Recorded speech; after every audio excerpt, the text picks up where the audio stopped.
ছাদটা আগে ফাঁকা ছিল। রোদ উঠতো, বৃষ্টি ঝরতো, কিন্তু প্রাণ ছিল না।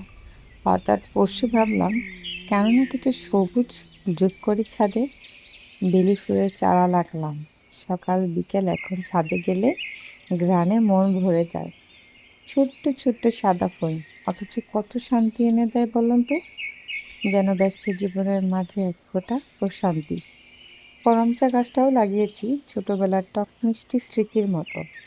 এখন গাছটাতে পাতা গজিয়েছে, সময় হলে ফলও আসবে আশা করি। করমচা ফললে ছেলেরাও টক খাওয়ার মজায় মাতবে। আর লেবু গাছ, ওটা যেন ছাদের রান্নাঘরের হিরো আমার।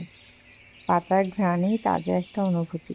ভবিষ্যতে নিজের লাগানো গাছের লেবু দিয়ে এক কাপ চা। এটা যখনই ভাবি, এই ভাবনায় আমার মনে খুব আনন্দ দেয়।